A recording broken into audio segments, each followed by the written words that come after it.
क्या सेना के पास फ्री हैंड है या नहीं है? मेरा कहना यह है और शुरू से रहा है, बी ऑफेंसिव, हमलावर जो तरीका वो अपनाइए, बॉर्डर पार करिए और उसके इलाके में घुसकर उसको नुकसान पहुंचाइए। अभी टाइम है कि हम अच्छी तरह लात लगाए, एक ये पाकिस्तान को और दूसरे ये उचकू चौधरी जो इधर आए हैं बांग्लादेश, जो हिंदुओं को प्रताड़ित कर रहे हैं। और ये देश खुदा ना खास्ता जब रस्सी जल गई, ऐंठ नहीं गई, फटीचर मुल्क। लेकिन आज भी बातचीत करो, उनके पास न्यूक्लियर है, शांति तौर पर बातचीत होनी चाहिए। जो पत्थरबाज हैं वो बेचारे बच्चे हैं, उनको परेशान नहीं करना चाहिए। महबूबा मुफ्ती की जो बिटिया है वहां पे जितना नुकसान हमको किया इस औरत ने, वो तो आस्तीन का सांप है।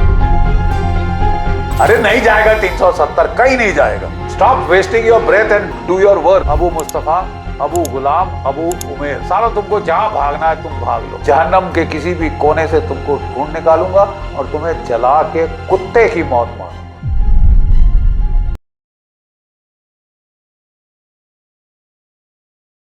नमस्कार, बहुत स्वागत है आप सभी का। मैं हूं आपके साथ चेतन पाठक और आप देख रहे हैं एनएमएफ न्यूज।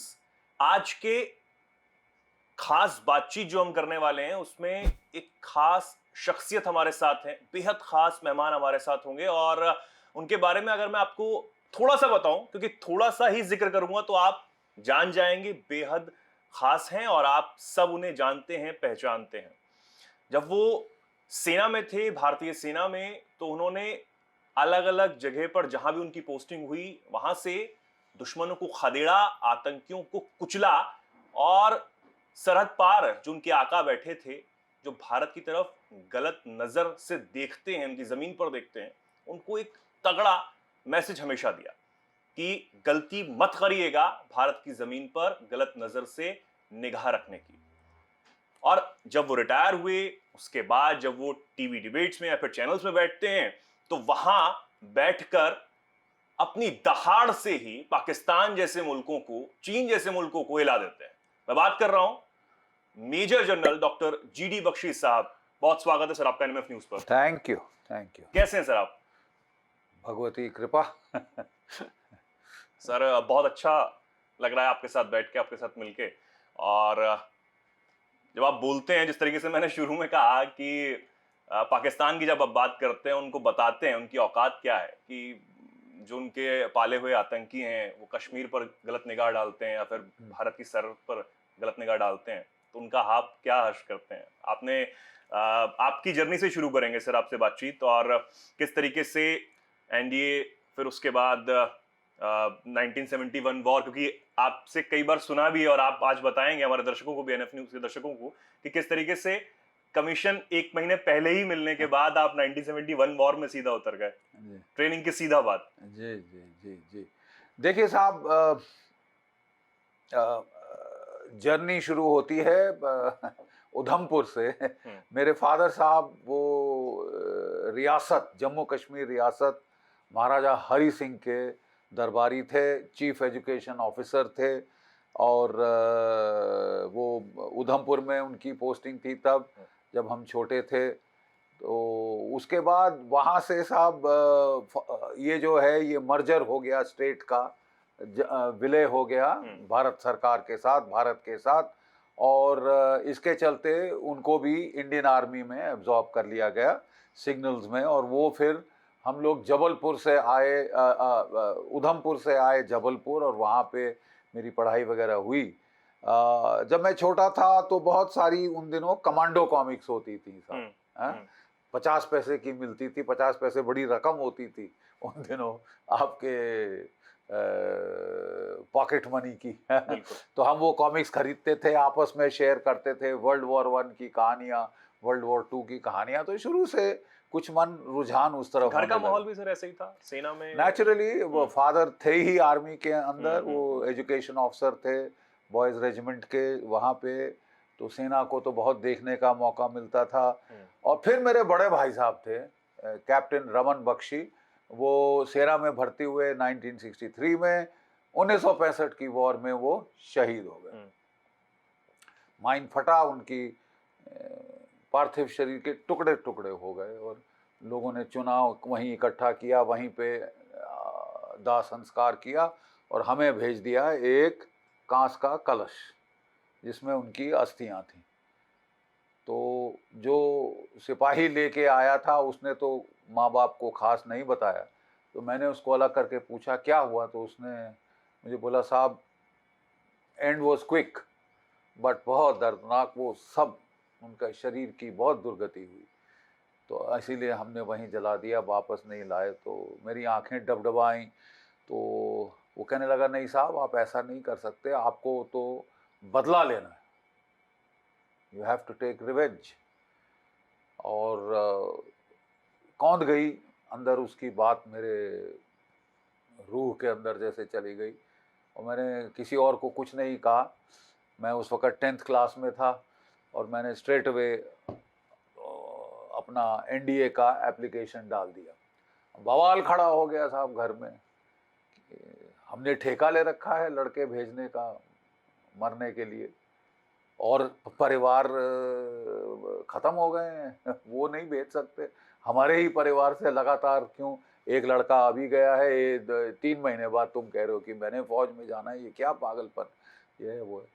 मैं पढ़ाई लिखाई में अच्छा था, मेरे को पढ़ने का बहुत शौक था, ज़्यादातर टाइम लाइब्रेरी में बैठा रहता था। तो फादर साहब ने बोला कि देखो यार तुम फौज के लिए मटेरियल नहीं हो, तुम पढ़ाकू हो, तुम पढ़ने लिखने में तेज हो, ये है वो है, फौज में इसकी क्या ज़रूरत है, ये है वो है, तुम आईएएस करो, आईएफएस करो। मेरे बड़ा उनकी इच्छा थी कि एक बेटा आईएएस में जाए, आईएफएस में जाए, क्योंकि मैं पढ़ाई में अच्छा था, तो इसलिए उन्होंने अपनी जो उम्मीदें हैं मुझ पे टिका रखी थी। लेकिन मैंने भी ज़िद पकड़ ली। खैर साहब, to cut a long story short, मैंने जाके अपना एनडीए का रिटन एग्ज़ाम दिया और फिर वापस आया और फिर घर में बवाल।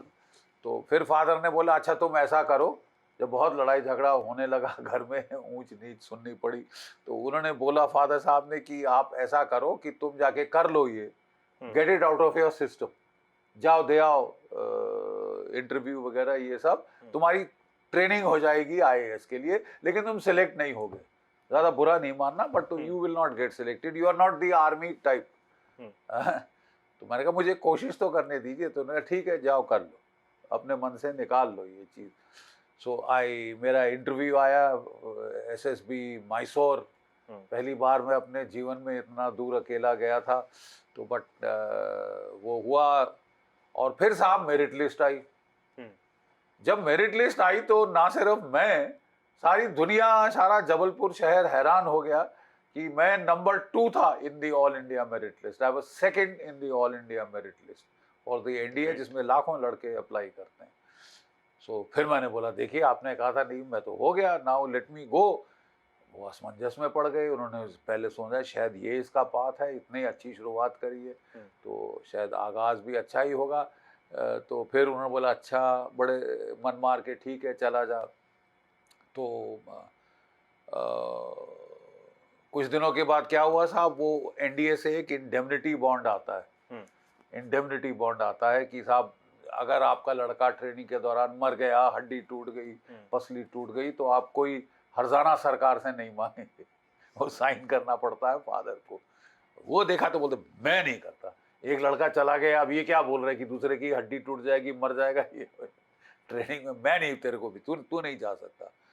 तो साहब बड़ा 10 दिन लेट हो गया मैं एनडीए ज्वाइन करने में। फिर मैंने कहा ये तो मेरी गई, एनडीए गई हाथ से, सब कुछ हो गया, ये कर लिया, अब एनडीए गई। तो मैंने एक दिन साहब, हम पुराने बंगले स्टाइल बंगले में रहते थे, नर्मदा रोड है जबलपुर में, और मैंने वो रिक्शा बुलाया, अपना ट्रंक पहले से ही पैक था सब कुछ, वो डाला और मैं लगा जाने। बोले तुम किधर जा रहे हो? मैंने कहा मैं एनडीए जा रहा हूँ। बोले तो लेकिन मैंने तुम्हारा वो साइन नहीं किया। मैंने कहा बाद में साइन कर देना, मैं जा तो वो बेचारे थोड़ी देर तो उन्होंने समझा ऐसे ही दे रहा है, वो रिक्शा चलना शुरू हो गया और हमारे जो बंगले के गेट के बाहर भी पहुंच गया। तो फिर वो पीछे से आए, उन्होंने रिक्शे को रोक लिया और कहते हैं अच्छा ठीक है तेरे को जाना है, तेरा your mind seems to be made up, तेरी डेस्टिनी यही लगती है, तो तू जा, लेकिन घर से झगड़ा करके मत जा और कल मैं तेरे को छोड़ दूंगा। तो अगले दिन साहब वो कार में मेरे को ले गए और रास्ते में टायर पंचर हो गया, मेरी तरफ देखे जैसे जा रहा है, मैंने कहा बिल्कुल जाना है, I have no doubt I will help you change the car tyre. तो कार टायर बदली किया और हम स्टेशन पे गए और बेचारे बहुत देर वेव करते रहे और that is how my journey started to the NDA. It was very exciting journey, I was so delighted, इतना थ्रिल था देख के, सूडान ब्लॉक, अशोका पिलर, बहुत अलग जोश, अलग जोश, वो बिल्कुल ही अलग है वो चीज। सो 3 साल अच्छा रगड़ा लगा एनडीए के अंदर, बट ये best part of the NDA is that it makes a man out of you. आप जाते हो as a boy, by the time you come out you are tough enough to face anything, any enemy, any torture, nothing can deter you because NDA has made you into steel। तो NDA की training जब हमने ख़त्म करी तो साहब field marshal उस वक्त जनरल सैम मानेकशॉ, वो आर्मी चीफ थे, वो हमारी पासिंग आउट परेड पे आए, मुझे अभी तक याद है, और वो बोलते थे जैसे कि मशीन गन चलती है, gentleman I have come to pass you out, I am impressed by your drill, your turn out, your this, remember. एक चीज़ उन्होंने बोली बड़ी बढ़िया, remember there is no place for a defeated soldier in the army, you either win or you die, या तुम जीतो या मर जाओ, कोई दूसरी चीज नहीं है कि मैं इसलिए हारा, ये हुआ वो कोई पै पै चे चे नहीं होती फौज में, या तो तुमको जो टास्क दिया तुम जीतो करो या मरो, no other. So it was so thrilling to see Sam in person, very charismatic, और ये वो, और बेचारे परेड के बाद वो आते, जब टी होती है तो आए, मिले, मेरे से हाथ मिलाया, मुझे अभी तक उनका हैंडशेक याद है, firm handshake. So what are you going to join boy, वो मेरे को ऐसे बोलते हैं। अब वेरी थ्रिलिंग, तो it was like an adventure, life as an adventure. और फिर हम गए इंडियन मिलिट्री एकेडमी देहरादून, वहाँ ट्रेनिंग शुरू करी, और साहब वो जंग के बादल मार्च से 1971 की बात कर रहा हूँ, जंग के बादल सब जगह फैले हुए थे। एक आंखों की बीमारी शुरू हुई थी, उसके पहले इसको बोलते थे जॉय बांग्ला, बिकॉज इतने सारे रिफ्यूजीज, कोई 10 करोड़ के करीब रिफ्यूजी भारत में धकेल दिए थे पाकिस्तान की फौज ने, तो सब जगह बीमारी, महामारी फैली हुई थी, गिद्ध आसमान में मंडरा रहे थे, तो लोगों ने बोला साहब बहुत कत्लो गारत होने वाला है, बड़ी लड़ाई होने वाली है। तो हम लोग भी अपनी ट्रेनिंग बड़ी जोर से हमने शुरू की। अक्टूबर के महीने में जो एडजुटेंट साहब थे ना हमारे इंडियन मिलिट्री एकेडमी के, वो सफ़ेद घोड़े पे आते हैं परेड ग्राउंड पे, तो हम लोग को फॉलो इन किया गया और वो सफ़ेद घोड़े पे टिक टिक करके आए, खड़े हुए, बोले बॉयज़, हाँ you have done very well, आपने बहुत अच्छा किया है, हम आपकी ट्रेनिंग से सरकार बहुत खुश है, हम आपको 1 महीना पहले पास आउट करेंगे। हमने बड़ी ताली वाली बजाई साहब, वाह क्या बात है, 1 महीने की सीनियरिटी फौज में, पता है 1 दिन की सीनियरिटी से आप चीफ बन सकते हैं या नहीं बने, तो 1 महीने की सीनियरिटी मिल गई साहब, क्या बात है, हम बड़े खुश हुए, तालियां बजा रहे थे। तो उनके असिस्टेंट एडजुटेंट उनके पीछे दूसरे घोड़े पे थे, तो वो उनकी तरफ मुड़ के बोले बेचारे, तो उन्होंने बोला क्यों सर आप ऐसा क्यों बोल रहे हैं, कहता है यार ये जो बैच है ना, ये नवंबर 14 को पास आउट हो जाएंगे, 10 दिन की छुट्टी मिलेगी और फिर सीधा ट्रेन में बैठ के ये जब अपनी पलटन पहुंचे होंगे, पलटन लड़ाई में होगी, जंग में होगी, ना इन्हें अपने जवानों का नाम मालूम होगा, ना जवानों को इनका नाम पता होगा, और फिर भी यंग ब्लड हैं तो दिखाने के लिए, अपने को साबित करने के लिए सबसे आगे जाएंगे, मैक्सिमम मारे जाएंगे, देखना।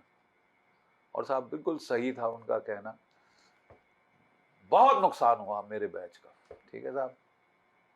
हम ट्रेनों से उतरे और सीधा बांग्लादेश में बहुत सारे हमारे पहुंच गए, और कई तो बेचारे फर्स्ट नाइट ऑफ सर्विस खत्म हो गए, शहीद हो गए। उनको मतलब पहली तनख्वाह नहीं मिली साहब, उनके माँ बाप को पहली उनकी पेंशन मिल गई, ये तो हाल था। किसी की टांग गई, किसी की हाथ गया, और जो सबसे अच्छा रनर था हमारा cross country runner Shekhar Singh, उसकी टांग उड़ गई, प्लास्टिक की टांग पे है। जो अच्छा बॉक्सर था उसका हाथ उड़ गया, प्लास्टिक का हाथ है। लेकिन साहब हमको बड़ा फख्र है, हमने बड़ी भारी कीमत चुकाई, बट हमें बड़ा फख्र है कि we were at the cutting edge when we broke Pakistan into 2, ठीक है साहब, 2 टुकड़े कर दिए पाकिस्तान के मात्र 14 दिन के अंदर। तीन तरफ से हमारी फौजें बांग्लादेश में घुसी ढाका की तरफ, 550 किलोमीटर का फासला तय करके, 550 किलोमीटर। अभी रूस की लड़ाई में वो 150 किलोमीटर पहुंचे थे, कई बार जी बाहर आ गई। हम 550 किलोमीटर 14 दिन के अंदर पहुंच गई हमारी फौजें। ढाका में सरेंडर हुआ। Lieutenant general Amir Akbar Abdullah Niazi, हिलाल जुर्रत, सितारा पाकिस्तान इत्यादि इत्यादि, हमने उसे बच्चे की तरह फबक फबक कर रोते देखा है। इंस्ट्रूमेंट ऑफ सरेंडर साइन किया रेस कोर्स के मैदान में ढाका के अंदर। और 90,000 कैदी पाकिस्तान की फौज में, जैसे भेड़ बकरी डंगर मालगाड़ी के डब्बों में डाल के ताला लगा दिया जाता है साहब, वैसे हमने वहां से वो पहुंचवाए थे। बहुत बहुत फख्र की बात है कि हमने अपनी आंखों से ये होता देखा। इतना बड़ा, the greatest military victory of India in the last 2000 years. ये क्षमता थी हमारी भारतीय सेना। ये मतलब ये हासिल करके दिखाया, मतलब एक देश को तोड़ दिया, 2 टुकड़े कर दिए, नए देश का निर्माण किया बाजुओं के जोर पे, बाहुबल की ताकत पे। ठीक है साहब, ये छोटी मोटी बात नहीं है। और इस तरह सर्विस शुरू हुई। मुझे बड़ी खुशी है कि मेरे ही बैच में से चार्ली ब्राउन एयरफोर्स का चीफ बना, 2 एयर के आर्मी कमांडर लेवल पे पहुंचे, 2 हमारे आर्मी कमांडर के लेवल पहुंचे, कितने सारे लेफ्टिनेंट जनरल, मेजर जनरल हमारे एक बैच में से हुए हैं। तो we have done well, we have done very well. ये थी साहब हमारी फौजी जीवन की शुरुआत। और कुछ ऐसी किस्मत रही कि साहब तब से लड़ाई ही लड़ाई देखी। एक जंग से दूसरी जंग से, तीसरी से चौथी से पांचवी इन्फेंट्री में गया था, क्योंकि लड़ने की चाहत थी, शौक था। वो सारे कमांडो कॉमिक्स के सीन नजर आते थे कि अटैक कर रहा है, मेजर साहब लीड कर रहा है, ये वो। तो मैं लड़ा एज अ सेकंड लेफ्टिनेंट। मैंने 1971 वॉर को चश्मदीन गवाह हूं मैं। ठीक है, उसके बाद पंजाब में जब मैं मेजर बना, मैं पंजाब में लड़ा। उस वक्त मैं एक सिख कंपनी कमांड कर रहा था खालिस्तानी टेररिस्टों के बरखिलाफ। Take something, you know, because उस वक्त काफ़ी इमोशनली शेकन अप थे हमारे सिख ट्रूप्स। लेकिन जितनी लॉयल्टी मुझे उनसे मिली शायद ही कभी किसी भी और एथनिसिटी से मेरे को मिली है इस फौज में। वेरी ग्रेट ट्रूप्स, ठीक है। और उसके बाद साहब जब मैं लेफ्टिनेंट कर्नल बना तो मेरी पलटन कारगिल में थी। और कारगिल में भीषण युद्ध शुरू हुआ उस वक्त। This is before the main war 99 की। बहुत कम लोगों को मालूम है इसके बारे में। तोपें चली, आर्टिलरी चली, मोटर्स चले, वहाँ पे anti aircraft, anti tank guns, बाप रे। मेरे 6 जवान शहीद हुए, 21 जवान घायल हुए। लेकिन बड़े फख्र की बात है, हमें 1 वीर चक्र मिला, मरणोपरांत 4 सेना मेडल, और मुझे खुद विशिष्ट सेवा मेडल से नवाजा गया। हाँ, नुकसान हुआ पलटन को, लेकिन हमने पाकिस्तान की 29 बलूच और 3 नॉर्दर्न लाइट इन्फेंट्री के तो दांत खट्टे कर दिए थे। उनके कोई 45 मारे गए थे और कोई 150 से ज़्यादा, 150 से ज़्यादा घायल हुए थे, हिल गए थे वो। सीज फायर मांगा था बाया GHQ इस्लामाबाद टू दिल्ली, और हमारी पलटन को चीफ की साइटेशन मिली थी उस साल। बहुत ही ये था एज ए लेफ्टिनेंट कर्नल। फिर जब मैं ब्रिगेडियर बना तो मुझे किश्तवाड़ भेजा गया। किश्तवाड़ उस वक्त काउंटर टेररिस्ट ऑपरेशन का सबसे जो है भीषण जगह मानी जा रही थी। और ऊंचे ऊंचे पहाड़ हैं, 7,000 फुट से लेके 15, 16, 17,000 फुट तक के पहाड़ हैं। और वहाँ पे काउंटर टेररिस्ट ऑपरेशन करना कोई बच्चों का खेल नहीं है। बट वहाँ तो मेरे को बहुत सफलता मिली। 3 साल के करीब मैं वहाँ पे रहा और कमर तोड़ दी हमने आतंकवाद की। वहाँ मैक्सिमम रिकॉर्ड सेट कर दिया टेररिस्ट मार के। ठीक है साहब, 108 की माला में पूल करके आ गया। ये 2003 मैं बात कर रहा हूँ 2000 से 2003, 2000 से 2003 की बात कर रहा हूँ। और उसके बाद साहब मैं फिर वापस गया Jammu Kashmir as brigadier general staff information warfare psychological operation northern command में। और जहां मेरा टास्क था कि जहां टेररिस्ट 5 से ज़्यादा मारे जाते थे, हेलीकॉप्टर और टीवी कैमरास लेके मैं पहुंच जाता था, ताकि हम उसी दिन टीवी पे डालें और पाकिस्तान को पता चल जाए ये तुमने शगुफे भेजे थे, ये देखो क्या हाल हुआ है, ये लाशें गिन लो। ठीक है साहब, तो इंफॉर्मेशन वॉरफेयर साइकोलॉजिकल ऑपरेशन ये सब मेरे को वहाँ पे टास्क मिला था।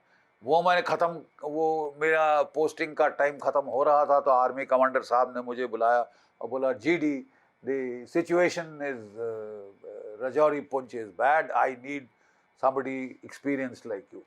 तो मैंने बोला, सर दूसरा शब्द मत बोलिए, मैं वॉलंटियर हूँ। तो वो थोड़े से हिचकिचा रहे थे, क्योंकि मेरे लगातार 2 टेन्योर तो हो चुके थे जम्मू कश्मीर में, जबकि हर एक टेन्योर के बाद आपको पी स्टेशन भेजा जाता है रेस्ट रिलैक्स करने के लिए, दोबारा जूस बिल्डअप करने के लिए।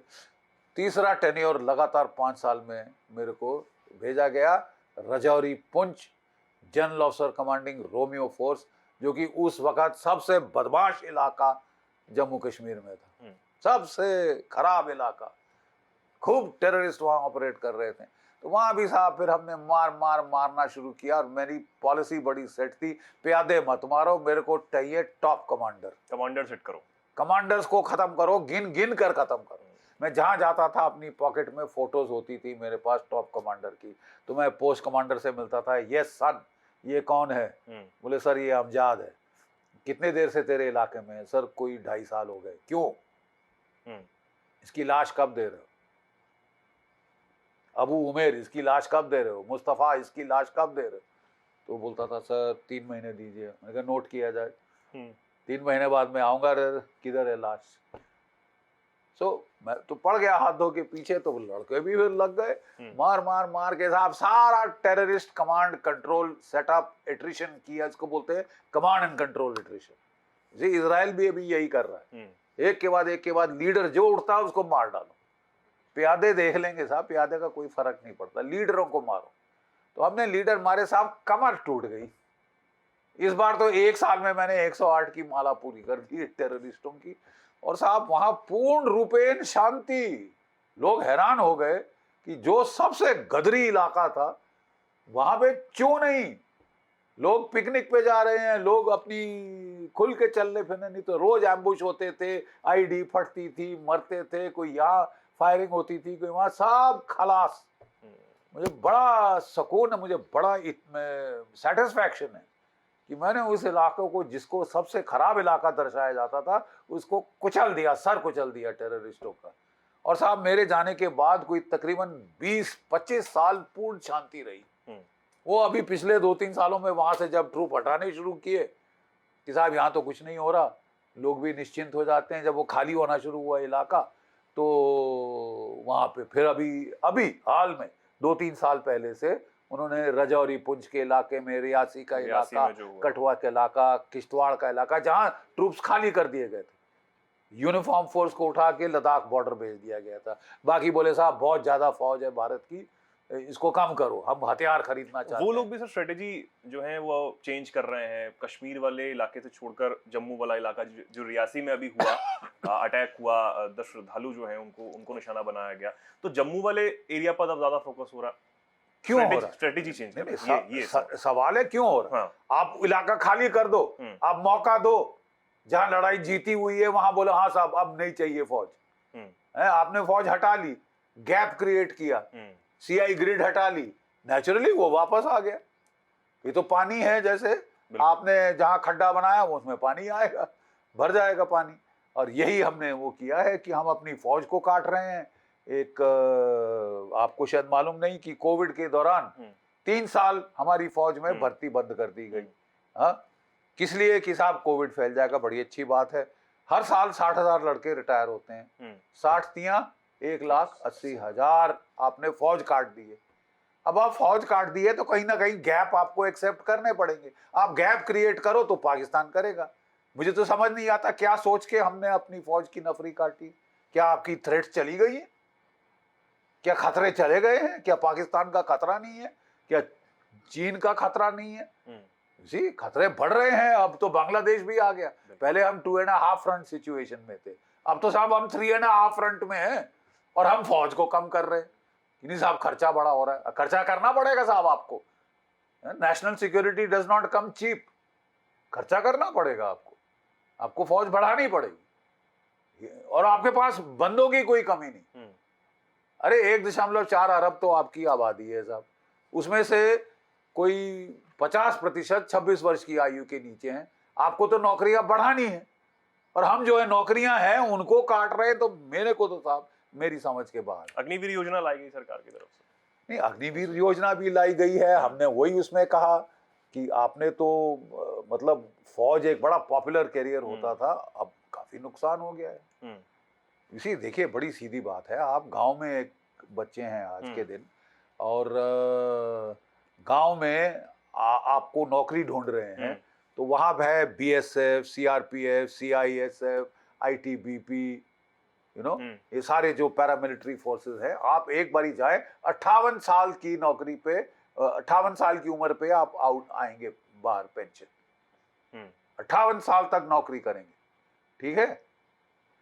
फौज में आप आए 4 साल बाद, आपको पता नहीं कि अब मैंने करना है क्या है क्या नहीं, कि बड़ा अच्छा मेरे को सेकंड कैरियर मिल जाएगा। फर्स्ट कैरियर का क्या हुआ साहब, सेकंड कैरियर बहुत अच्छा कर देंगे हम, आपको पैरामिलिट्री फोर्सेस देंगे, तो वो लड़का कहता है मैं शुरू से क्यों ना जाऊं। अगर आपने मुझे 4 साल के बाद धक्का मार के पैरामिलिट्री फोर्सेस भेजना है, तो मैं शुरू से पैरामिलिट्री फोर्सेस चला जाता हूँ, वो ज्यादा अच्छा है, जॉब सिक्योरिटी है, सब कुछ है।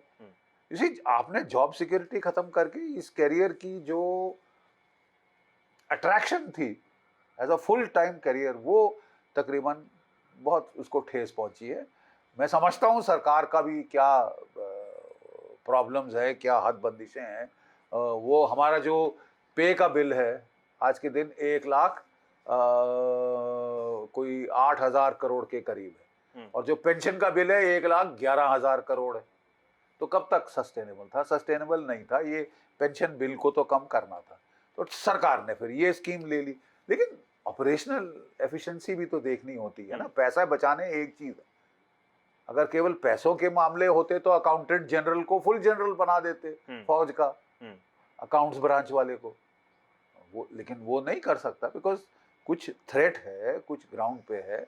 मुझे पूर्ण यकीन है कि इस पे दोबारा लोग देखेंगे, और मेरा सुझाव है प्रैक्टिकल, मैं केवल आलोचना नहीं कर रहा हूँ, मेरा प्रैक्टिकल सुझाव है कि साहब 4 साल अभी अग्निवीर की अवधि है, उसको बढ़ाकर 7 साल कर दीजिए। जब मैं 71 की लड़ाई लड़ रहा था, हमारे जवानों की कलर सर्विस 7 साल की थी, और क्या बढ़िया परफॉर्मेंस की साहब उन्होंने। यंग भी थे, फिट भी थे, और अच्छी तरह ट्रेंड थे, घुल मिल चुके थे पलटन के अंदर। तो आप 4 साल से 7 साल कर दीजिए, और जो रिटेंशन अभी आप बोल रहे हैं केवल 25% रखेंगे और 75% घर भेज देंगे। जब आपकी फौज में कमी है तो मेरे ख्याल आपको रिटेन करने पड़ेंगे, तो आप 25 से बढ़ाकर रिटेंशन 70% तक कर दीजिए, और आप देखेंगे यही स्कीम बहुत अच्छा आपके लिए फायदेमंद सिद्ध होगी। कश्मीर का जब इशू की जब हम बात करते हैं, तो जिस तरीके से आपने भी जिक्र किया कि रियासी, डोडा, कठुआ में जो अभी हाल ही में आतंकी हमले हुए, पिछले चीजों के मुकाबले अभी इसमें कमी आई है, और आपके हिसाब से क्या हम कह सकते हैं कि भारतीय सेना को जो फ्री हैंड आप देने की बात करते हैं, और तमाम बातें होती है कि फ्री हैंड दे देना चाहिए, अब हमें इंतजार नहीं करना है, स्ट्राइक पे स्ट्राइक करिए आप जाके, चाहे पाकिस्तान में जिस तरीके से करिए। सर्जिकल स्ट्राइक की जब बात होती है तो आलोचनाएं होती हैं, ये कहा जाता है कि सबूत दीजिए, और बालाकोट स्ट्राइक होती है तो सबूत मांगे जाते हैं। अब क्या सेना के पास फ्री हैंड है या नहीं है आपके हिसाब से? नहीं, देखिए, what do we mean by free hand, कि अपने इलाके में सेना ऑपरेट कर रही है, वो तो टास्क है साहब, वो तो करना ही करना। फ्री हैंड से मेरा मतलब है कि why should we fight defensively reactively. आप रिएक्ट क्यों कर रहे हैं? कि वो एक्ट करता है, आप रिएक्ट करते हैं, आप फायर फाइटिंग मौका ही मत दीजिए हाँ, कि आप जो है you wait for him to do something and then you do consequence management. मेरा कहना यह है, और शुरू से रहा है, बी ऑफेंसिव, हमलावर जो तरीका वो अपनाइए, बॉर्डर पार करिए और उसके इलाके में घुसकर उसको नुकसान पहुंचाइए इसके पहले कि वो आपके पास आए। Why should we let him come inside? We should hit him where he is, जहां उसके ट्रेनिंग कैंप है, जहां उसका लॉन्च पैड है, वहां जाके उसको मारा जाए। और जो असली टेररिस्ट है वो है पाकिस्तान की फौज। अभी तक हम बड़ा ये नहीं साहब, हमने फौज को नहीं मारा, हमने पाकिस्तान के टेररिस्टों को मारा है। What nonsense! टेररिस्ट कौन हायर कर रहे हैं, ट्रेन कर रहे हैं, भेज रहे हैं पार से? पाकिस्तान की फौज है फसाद की जड़, और इसको आपको ठोकना पड़ेगा, उसके इलाके में घुस के मारना पड़ेगा। सर्जिकल स्ट्राइक हम कर चुके हैं, एयर स्ट्राइक्स हम कर चुके हैं, लेकिन आपको साहब अब जो है ऐसा झिझोड़ना पड़ेगा इस वाहियात मुल्क को कि नानी याद आए छठी का दूध पिला दीजिए, हिला दीजिए एक बार। की मजाक नहीं है भारत के साथ छेड़खानी करना, चुलबुली करना नहीं है कि तुमने यहाँ नोक की तो हम वहां नोक कर देंगे, नहीं, नोक झोंक नहीं चलेगी। We have to do something solid. और ये मुल्क सर पे चढ़ता जा रहा है, ये टेररिज्म का सपोर्ट बंद नहीं कर रहा है। फिर इसने जो है छेड़खानी शुरू की है, कहाँ पे? आपके पहले तो रियासी, रजौरी, पुंछ, कठुआ इस इलाके में, फिर ये पंजाब में आतंकवाद को जिलाने की कोशिश कर रहा है। इसने जाके पाकिस्तान की आईएसआई ने अमेरिका की CIA के साथ मिलकर हसीना वाजेद का तख्ता पलट कर दिया। एक कॉन्स्टिट्यूशनली इलेक्टेड सरकार को हटाकर वहां पे उन्माद फैलाया गया जमायते इस्लामी के थ्रू, जिसने सारी स्टूडेंट यूनियंस पेनिट्रेट कर दी थी बांग्लादेश के अंदर, और उन्होंने एक नकली बवाल क्रिएट किया और हसीना वाजेद को वहां से भाग के आना पड़ा, भारतवर्ष में शरण लेनी पड़ी। ठीक है, लेकिन she is still the elected prime minister of Bangladesh, she did not resign. और अभी साहब देखिए, ये जो अमेरिकन है ये तो हमारे पे हाथ धो के पीछे पड़ गए थे। उन्होंने बांग्लादेश में तख्ता पलट किया, वो मणिपुर में कुकी लैंड बनाना चाहते हैं, क्रिश्चियन देश, हमारे बॉर्डर पर हमारे देश को तोड़कर। वो पाकिस्तान में, वो पंजाब में खालिस्तान बनाना चाहते हैं, कनाडा को सपोर्ट दे रहे हैं खालिस्तानी पालने में, वहाँ अपने मुल्क में खालिस्तानी पाल रहे हैं। सेंट मार्टिन में उनको सेंट मार्टिन आइलैंड चाहिए बे ऑफ बंगाल में as a base against India. हमको कह रहे थे कि आप तो हमारे स्ट्रेटेजिक पार्टनर हैं। स्ट्रेटेजिक पार्टनर तो दरकनार साहब, आपने से हमने जो पैसा दिया आपको जेट इंजन के लिए, GE 404 और F414, आपने वो पैसे खा के हजम करके आपने मुकर गए साहब, अभी तक नहीं दिए हैं हमको वो जेट इंजन। तो साहब ये तो मतलब बाइडन, चचा बाइडन के जमाने में भारत इंडो US रिलेशन वो तो एक नादिर तक पहुंच गए थे। क्यों? वो कहते हैं साहब कि आप जो है वो रूस को सपोर्ट दे रहे हो। अरे साहब, हमारी कोई लड़ाई नहीं है रूस से, आपकी लड़ाई है, आप डील करिए। अब हमें क्यों कह रहे हैं कि कट्टी करो? ये कोई बचकानी खेल है क्या कि कट्टी कट्टी तुम भी कट्टी करो? It is a Trident. हमारा दुश्मन वो तुम्हारा दुश्मन होना चाहिए। तुम्हारा, हमारा दुश्मन तुम्हारा दुश्मन है। चाहे तुम्हारी दोस्ती है, तुम तोड़ो और तुम वो करो। अरे साहब, वो बड़े ट्राइड एंड टेस्टेड फ्रेंड्स हैं, हमेशा हमारी हेल्प करी है, बहुत अच्छी हेल्प करी है। सो कहने का मेरा मतलब ये साहब कि ये जो पाकिस्तान है, ये अमेरिका के साथ मिलके भारत की ऐसी तैसी करनी शुरू हो गई थी जो बाइडेन सरकार के टाइम में। अब खुशी की बात यह है कि साहब जो बाइडेन सरकार हिस्ट्री हो गई है, बड़ी बुरी हिस्ट्री हुई है, पूरी बुरी तरह से हारी हैं मोहतरमा कमाला हैरिस। और ये जो डेमोक्रेट्स हैं जिन्होंने पैराशूट किया था, ये क्या नाम है बांग्लादेश के मोइन, खैर जो भी नाम है, ये 80 साल का जो बूढ़ा जिसको पैराशूट किया है वॉशिंगटन से, मोहम्मद यूनिस, जिसको वॉशिंगटन से पैराशूट करके रहनुमा बना दिया गया है बांग्लादेश का। क्या, what is his legal standing, local standing क्या है? He has no legal right to be the president और एडमिनिस्ट्रेटर ऑफ बांग्लादेश। ठीक है साहब, ये सब हथकंडे पाकिस्तान की फौज के हैं। अब आ गए हैं डोनाल्ड ट्रंप, वो पाकिस्तान के हथकंडों से अच्छी तरह वाकिफ हैं। वो जानते हैं कि ये एक दोगला देश है। इन्होंने अरबों डॉलर खाए अमेरिका के और ओसामा बिन लादेन को पाल के रखा अबाटाबाद में। ठीक है साहब, और जब अमेरिका विड्रॉ कर रहा था अफगानिस्तान से, तो इन्होंने चढ़ावा दिया तालिबान को कि चढ़ जाओ और तमाशा बना दो अमेरिका की फौज का, तमाशा बना दिया दुनिया के सामने। तो डोनाल्ड ट्रंप तो नहीं भूले हैं इनका ये दोगलापन, वो जानते हैं, समझते हैं पाकिस्तान को अच्छी तरह से। जहां तक बांग्लादेश का सवाल है, ये जो मोहम्मद यूनिस था, इसने लाखों करोड़ों रुपए जो है वो हिलरी क्लिंटन के फंड में डाले थे, इलेक्शन फंड में, जब वो लड़ रही थी डोनाल्ड ट्रंप से। तो डोनाल्ड ट्रंप ये तो नहीं भूला, उसको तब से खुंदस है। ठीक है, तो कहना मैं क्या कहने की कोशिश कर रहा हूं, मैं कहने की कोशिश कर रहा हूं कि साहब बड़ा उपयुक्त समय है, बड़ा अच्छा समय है। डोनाल्ड ट्रंप आ रहे हैं, 20 जनवरी को वो प्रेसिडेंट होंगे, अभी प्रेसिडेंट इलेक्ट तो वो है ही, 20 जनवरी को वो प्रेसिडेंट होंगे यूनाइटेड स्टेट्स ऑफ अमेरिका के। और हमारे जो रिश्तों में दरार आई है बाइडेन साहब के ज़माने में, वो मुझे पूर्ण विश्वास है कि वो हील कर दी जाएगी।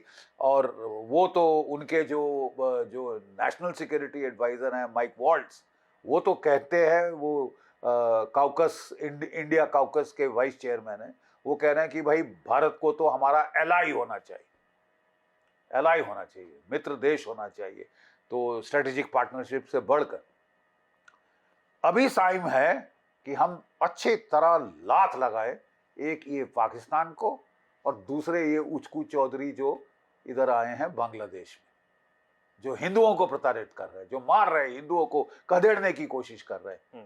जिस तरह Donald Trump 11 million illegal immigrants को बाहर कर रहे हैं, वो कह रहे हैं कि मैं उनको ढूंढ के निकालूंगा, I kick them out of United States. ये जो अवैध बांग्लादेशी घुसे हुए हैं हमारे देश में, we should also kick them out.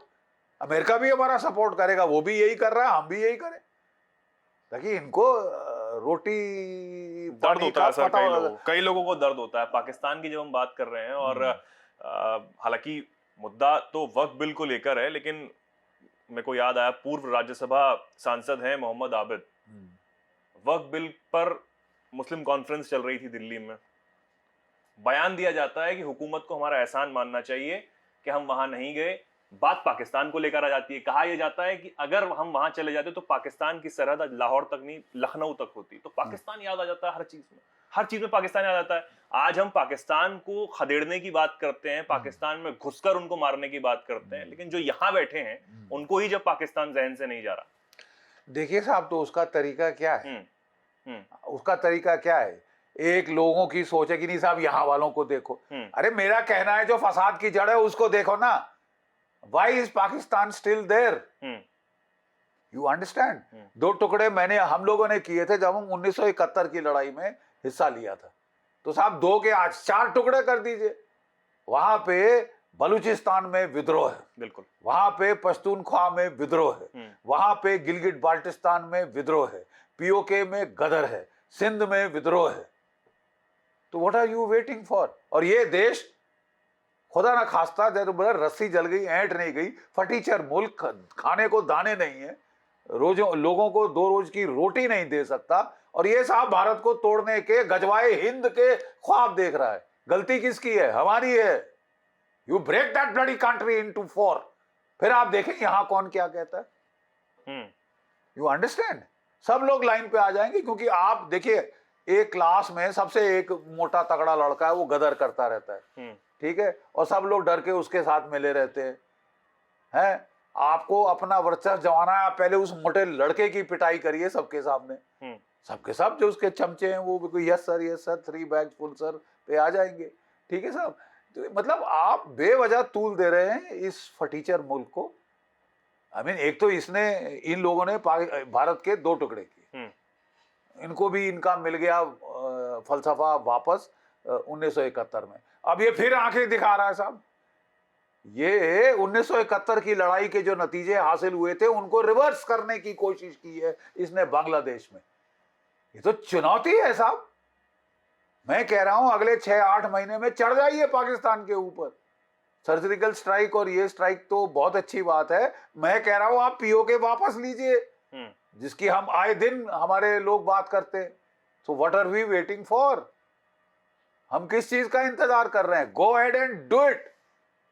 फिर देखेंगे लखनऊ पे जाती है ये जाती है पेशावर पे, बॉर्डर पेशावर के पार है बॉर्डर। ठीक है ना साहब? पीओके को लेकर खूब बात होती है, राजनाथ सिंह नहीं सब कह रहे हैं और सही कह रहे हैं। I am 100% with them. अरे साहब मैं 100% उनके साथ हूं। मेरा सिर्फ कहना है साहब, शुभस्य शीघ्रम। आप समझते हैं संस्कृत का एक श्लोक है, जो शुभ है उसे जल्दी कीजिए, अशुभस्य कालहरणम। जो अशुभ है, किसी को सजा देनी है तो चलो साहब कल परसों करिए, जो शुभ काम है वो तो जल्द से जल्द करिए। बहुत देर से बात हो रही है, अब लेट्स डू इट। और सिचुएशन बहुत बहुत उपयुक्त है आपके लिए। डोनाल्ड ट्रंप के आने के बाद पाकिस्तान को कोई सपोर्ट नहीं मिलेगा। ये चचा बाइडेन बहुत सपोर्ट दे रहे थे पाकिस्तान का, उन्होंने तो बेवजह तूल दे दी थी। जब आसिम मुनीर, जनरल आसिम मुनीर वॉशिंगटन गया था तो वो वहां पे ना केवल मिला था पेंटागन के ऑफिशियल से और उनके जर्नलों से, वो मिला था विक्टोरिया न्यूलैंड से। कौन है विक्टोरिया न्यूलैंड? ये मोहतरमा ने सारी गदर यूक्रेन में कराई। मैदान कू किसने कराया था? Victoria Nuland, right. और विक्टोरिया न्यूलैंड अब हस्तक्षेप कर रही थी बांग्लादेश में, तब जाके आसिम मुनीर मिले। यहाँ लोगों के लोग हैरान हो रहे थे कि ये क्या कर रहा है, इसका क्या काम है विक्टोरिया न्यूलैंड के साथ। फिर समझ आया कि साहब ये तो बांग्लादेश में गदर करने का ठेका की फिरौती इसको दी गई है, आसिम मुनीर को। और उसने लगा कि वह बांग्लादेश में गदर करके अपने आप को चौधरी समझ रहा है। इसके थोड़ा पर काटने की जरूरत है साहब, इसके पर काटने। पाकिस्तान को भी समझ आ गया है कि भारतीय सेना अब वो नहीं है, या फिर भारत की सरकार अब वो नहीं जो सुन लेगी और आपसे बातचीत करने के लिए तैयार हो जाएगी। बिल्कुल। तभी तो नवाज शरीफ बार बार इस बात को कह रहे हैं कि पिछले 75 साल भूल जाइए, अब आगे की बात करिए, हम संबंध अच्छे करना चाहते हैं। आसिम मुनीर भी कह रहा है कि बात करिए, जनरल आसिम मुनीर। लेकिन साहब इनके बड़ी दोहरी जबान में बात करते हैं, ठीक है। और जब भी आसिम मुनीर जैसा बंदा बोल रहा है शांति की बात, तो आपको चौकन्ना हो जाना चाहिए, क्योंकि ये कहते कुछ है करते कुछ। ये फितरत रही है इस मुल्क की। झूठ, फरेब, धोखाधड़ी, पीठ में छुरा घोंपना। अरे साहब वाजपेयी साहब शांति की बात कर रहे थे, लाहौर बस में गए, यात्रा की, साहब शांति कर लो, अब दोनों देशों के पास न्यूक्लियर हथियार हैं, लड़ाई करने से बहुत नुकसान होगा। और क्या किया उस वक्त? वो प्लानिंग कर रहे थे कारगिल में गदर करने की। तो मुशर्रफ साहब मिलने नहीं आया वाजपेयी को, वाजपेयी जी को, और इसलिए कि मुझे सल्यूट करना पड़ेगा वर्दी में। शाम को सिविल ड्रेस डाल के आया, यू नो, मुझे सलाम ना करना पड़े भारत के प्रधानमंत्री। ऐसे तो कमीने लोग हैं ये, ठीक है। तो उस वक्त भी देखिए उनको सबक सिखाना पड़ा। ये कुत्ते की दुम को आप नली में डालिए, ट्यूब में डालें, निकालें बाहर, 10 साल के बाद भी टेढ़ी होगी। ये मुल्क जो है ये भारत के 1/5 इसका साइज है, और इसकी इकोनॉमी कोई 1/50 नहीं है हमारे से। लेकिन ख्वाब क्या है कि हम गजवाए हिंद करके भारत को तोड़ देंगे, टुकड़े टुकड़े कर देंगे। तो फिर साहब you need to be paid back in the same coin. और बिल्कुल एप्रोप्रिएट टाइम है। डोनाल्ड ट्रंप के आने से वो नाराज हैं पाकिस्तान से, वो नाराज हैं बांग्लादेश से, अनलाइक द बाइडेन एडमिनिस्ट्रेशन। तो this is the time for you to take advantage. लेकिन आज भी बातचीत करो, उनके पास न्यूक्लियर है, शांति तौर पर बातचीत होनी चाहिए। जो पत्थरबाज हैं वो बेचारे बच्चे हैं, उनको परेशान नहीं करना चाहिए। हालांकि पिछली सरकार जब कश्मीर में जो थी वहां पर बच्चों को छोड़ भी दिया गया, बच्चे कहकर कि क्या हो गया, ठीक है। नहीं, छोड़ क्या दिया, क्या मतलब? रोज शाम को वो अपने बंदे म्यूनिसिपैलिटी के भेजते थे, जो पत्थर फेंके गए थे उनको जोड़ के अगले दिन इनको वापस देते थे। And let me be blunt, straight forward, ये मोहतरमा, ये क्या नाम इसका, हमारी जो जम्मू कश्मीर में थी मुफ्ती महबूबा मुफ्ती की जो बिटिया है वहां पे, जितना नुकसान हमको किया है इस औरत ने, वो तो आस्तीन का सांप है। वहां के लोगों ने इसको जवाब दे दिया है इलेक्शंस के अंदर। ये गदर करवाती थी, पत्थरबाजी करवाती थी, बुरहान वानी जैसों को इसने खड़ा करने के लिए जगह दी, फौज के पीछे हाथ धो के पड़ गई थी। ये फौज यहाँ पीछे क्यों है, ये हिंटरलैंड में क्यों है, ये बॉर्डर पे क्यों नहीं, बॉर्डर पे क्यों नहीं? धक्के देके हमको वहां से हटाया गया जहां बुरहान वानी पैदा हुआ। नहीं, इसने तो जो नुकसान किया हमारा, इसको she should be behind the bars, she is an anti national.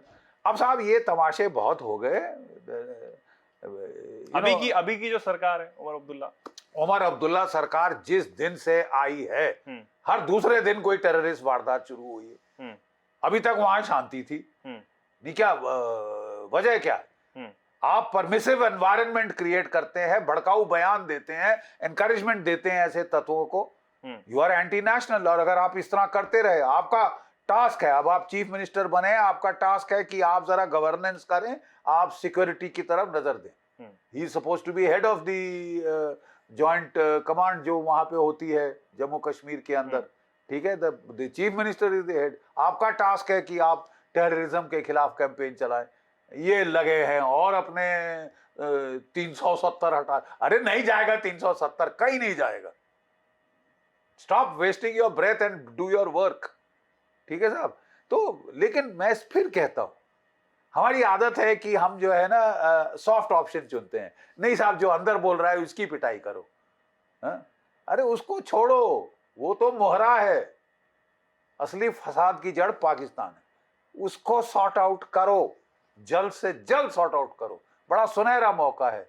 चीन के साथ हमारा थॉ हो गया है, और अगर ये ठीक चला तो वहां से फौजें निकालो और जरा चढ़ जाओ पाकिस्तान के ऊपर, एक बार आर या पार कर ही दीजिए साहब। इनकी भी जो हसरत है लड़ाई करने की वो पूरी हो जाए ना।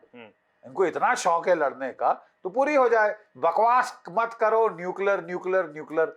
3 महीने चली थी कारगिल की लड़ाई, कितने बम दिल्ली, पौने किलो के बम है, आधा पाव, ये नहीं आधा पाव 1.5 पाव के बम तुम खाओ। You know, you bloody well eat them, put them on your plate and eat them. हम देखेंगे कितने चलाओगे तुम एक चलाओगे तो पे 100 पड़ेंगे साहब। और तुम्हारे तो 1.5 2 पाव के ना, हमारे तो किलो टन के है। 100 किलो टन, 1000 किलो टन के ऊपर है हमारे पास वॉरहेड्स। आपका देश ऐसे खत्म होगा कि अगले 700 साल कोई अनाज नहीं उगेगा। अगले 700 साल अनाज नहीं उगेगा पाकिस्तान में। ये बकवास है, न्यूक्लियर धमकी, ये धमकी गीदड़ भमकी, ये इससे दे दे के डरा डरा के हमारे यहाँ कई लोगों के ठंडे पसीने निकाले हुए हैं कि पाकिस्तान के पास न्यूक्लियर बॉम्ब है। पाकिस्तान से बात करो, लात की बात समझ आती है उसको। बात करनी है तो लातें चलाइए, बिल्कुल समझ जाएगा वो कि न्यूक्लियर बम चला देंगे। अरे साहब, 3 साल से रशिया और यूक्रेन का युद्ध चल रहा है। क्या रूस के पास 5800 न्यूक्लियर वॉरहेड है, कोई एक चला है? एक भी चला है? Don't give us this nonsense, this crap कि वो न्यूक्लियर बॉम्ब इस्तेमाल करेगा। आई मीन, डरा डरा के मार दिया साहब हमको, लड़ने नहीं दिया। 3.5 फ्रंट्स की आपने बात की, जिसमें एक चीन भी है। हालांकि लद्दाख में, जो पूर्वी लद्दाख में भी समझौता हुआ, उसको समझौता कहा जा सकता है कि ठीक है अब शांत हो जाएगा चीन। हालांकि विदेश मंत्री ने इस बात को कहा, माना, हमारे अफसर हैं सैनिक, उन्होंने भी इस बात को कहा कि भरोसा नहीं किया जा सकता, समझौता है। अरुणाचल में जो चालबाजी चल रहा है वो भी तो हमें ध्यान रखनी पड़ेगी। नहीं देखिए साहब, देखिए देशों की मजबूरियां होती हैं। चीन की मजबूरी क्या है इस वक्त? क्यों चीन ने ये थॉ और ये छोटा समझौता ये किया है लद्दाख में?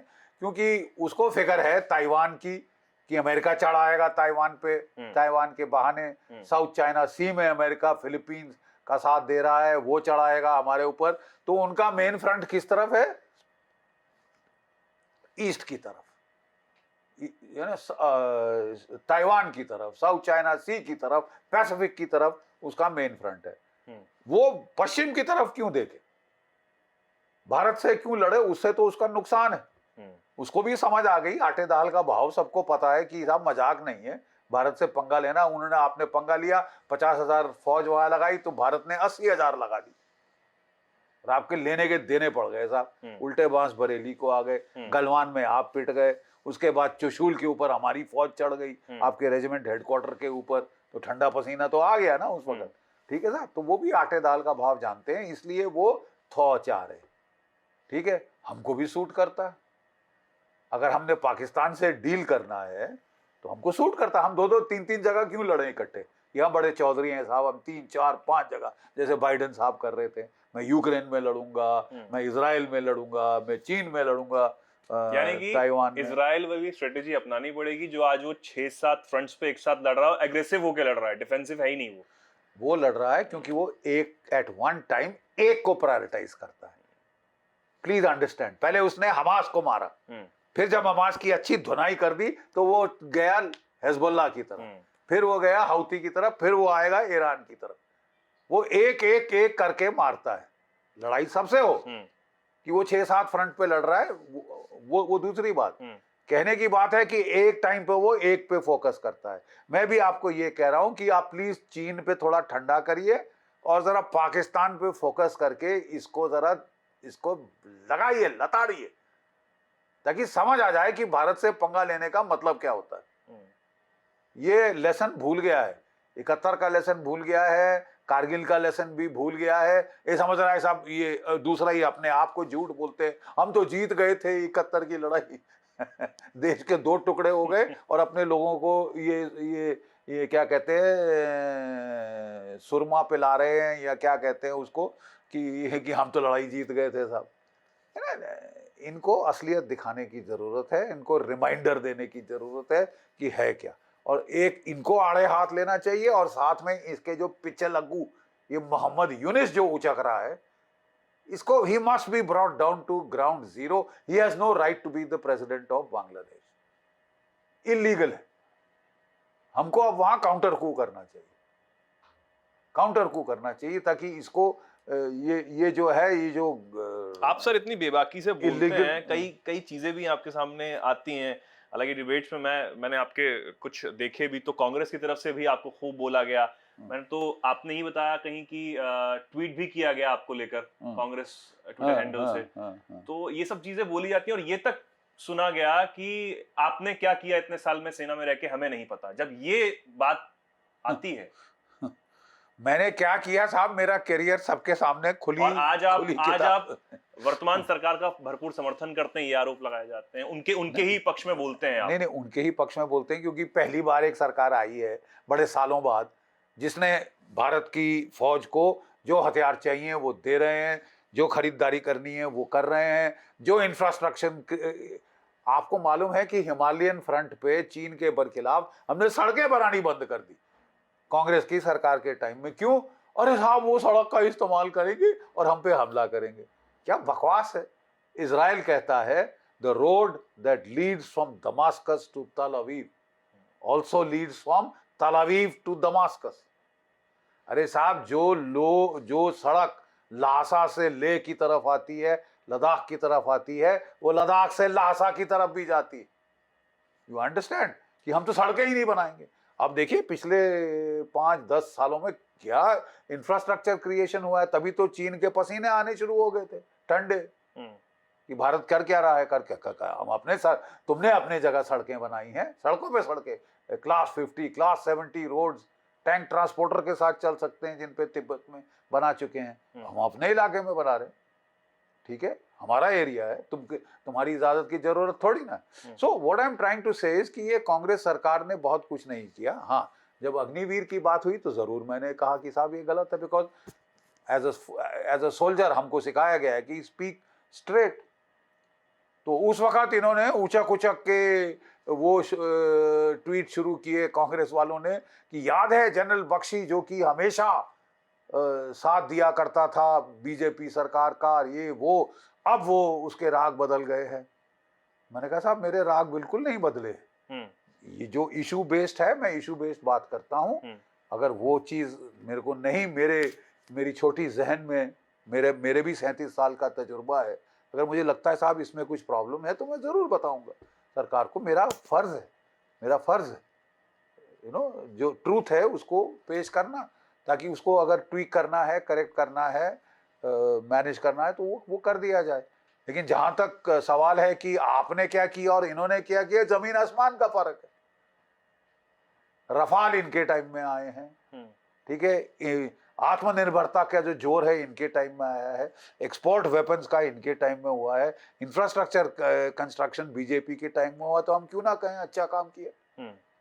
आई एम अंडर नो कंपल्शन की मुझे इजाज़त लेनी है यहाँ से या वहाँ से। साहब मैं फ्री सिटीजन हूँ इस देश का, और एज अ वेटरन जो मैं अपने देश की भलाई में, अपनी सेना की भलाई में समझता हूँ, वो मैं बोलता हूँ, पीरियड। कई लोगों अच्छा लगे ना लगे, मिर्ची लगती है, वो बोले कि साहब अच्छा लगे तो मैं क्या करूँ, बुरा लगे तो I don't care, I don't know, बिल्कुल गलत है। और ऐसे लोग तो आज यहाँ कल वहाँ, नो, कम से कम बेसिक एटीट्यूड आपका हमको पता चल जाए कि आप क्वेश्चन कर रहे हैं, आप क्वेश्चन कर रहे हैं कि साहब आप क्वेश्चन कर रहे हैं कि सर्जिकल स्ट्राइक में क्या हुआ, तो तुम जाके देख के आओ। आप क्वेश्चन कर रहे हैं बालाकोट में कुछ नहीं हुआ, आप जाके देख के आओ ना, हमारे पास तो एयर फोटोग्राफ्स, ठीक है। और आपने क्या किया 26/11 के बाद? अरे जब हमारे 165 लोग मार डाले मुंबई में हत्याकांड किया पूरा, आपने क्या किया? डोसियर पे डोसियर, किलो टन के हिसाब से डोसियर भेजे, हिसाब तुम कुछ करो। अरे उसने तो टेररिस्ट एक्ट किया है, वारदात की है, वो क्यों करे? आपको करना पड़ेगा। क्या किया? ठेंगा किया। और जब कोई दूसरा कर रहा है तो आप उसकी आलोचना कर रहे हैं कि सर्जिकल स्ट्राइक में कुछ नहीं हुआ, उसमें कुछ नहीं हुआ। तुमने तो जीरो किया। आपने तो क्या किया 26/11 के बाद? जीरो अंडा, निक्स, नथिंग। Aunt you ashamed? आपको ना ही बात करे तो अच्छा है। हमने जब बात की, पाकिस्तान को लेकर बात की, हालांकि ये जो आपने कहा और जवाब दिया, कई लोग फिर आपको इस चीज को बोलेंगे कि आप खोलकर बोलते हैं और कैसे आप बोल सकते हैं। ठीक है, अपना अपना चीजें हैं। इतनी लंबी सर्विस, करीब 40 साल की आपकी सर्विस रही सर, और बहुत शानदार आपने काम किया। कई किस्से आपसे ही सुनने को हमें मिलेंगे और हम सुनना भी चाहेंगे, हमारे दर्शक भी इस बात को जानना चाहेंगे कि ये 40 साल के आपकी सर्विस में कौन से ऐसे वो किस्से रहे जो आपको आज तक याद है। हालांकि सितंबर 2001 का जिक्र जब आप करते हैं तो उसमें काफी सारी चीजें आती हैं, किस तरीके से आपने पाकिस्तानियों को खदेड़ा और उनको नानी याद दिला दी, आपकी भाषा में कहें तो। देखिए साहब, ऐसा है कि मैं कई बारी जहाँ फोर्स की ज़रूरत है वहाँ फोर्स का इस्तेमाल होना चाहिए, ठीक है ना। वहाँ गुडी गुडी बनना बहुत गलत चीज़ है, और ख़ासकर एक सैनिक धर्म में नहीं। मैं किश्तवाड़ में था, वहाँ एक बड़ा पिक्यूलियर डेमोग्राफिक मेकअप है। 60% जो हैं वो मुस्लिम्स हैं और 40% हिंदू हैं। तो जब मैंने वहाँ ऑपरेशन शुरू किए और मैंने वहाँ जाके पहला आदेश था कि प्यादों को डोंट वेस्ट योर टाइम, मुझे चाहिए commander, I want the top commander. Commander मरता है तो खलबली मच जाती है उसकी ऑर्गेनाइजेशन में, क्योंकि उनके कमांडर सब अपने दिमाग में रखते हैं कि कहाँ छुपे हैं हथियार, कहाँ बैटरीज पड़ी हैं, कहाँ रेडियो सेट है।